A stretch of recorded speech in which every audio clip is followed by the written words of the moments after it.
Davantage de projets d'embauche qu'en 2014, mais des chiffres à relativiser.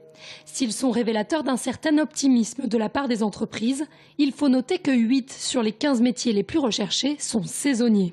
Au total, tous métiers confondus, 42,5% des projets d'emploi dans le département sont liés à une activité saisonnière.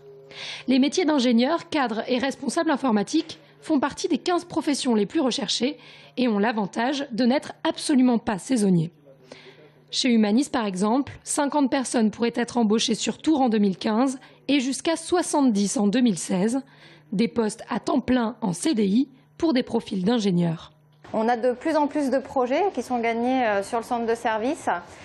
Donc voilà, on a besoin de nouveaux collaborateurs sur différents postes et différents projets.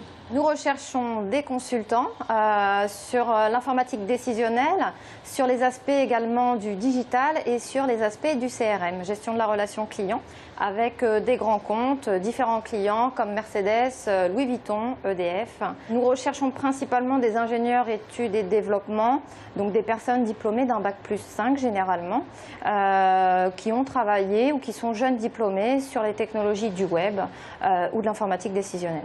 Mais la société peine à recruter. Elle doit multiplier les forums emploi et intervenir auprès des jeunes pour valoriser les métiers de l'informatique qui ne semblent plus avoir le vent en poupe.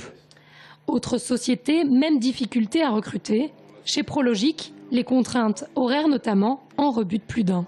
C'est un poste d'agent de liaison messagerie qui consiste à récupérer des prélèvements biologiques dans des différents endroits comme des maisons de retraite, des cabinets infirmiers, des médecins ou en laboratoire pour les acheminer dans un autre laboratoire pour analyse médicale. Les difficultés sont liées au fait que notre activité ne s'arrête jamais, elle est 24 heures sur 24 puisqu'elle est associée à une mission de santé publique.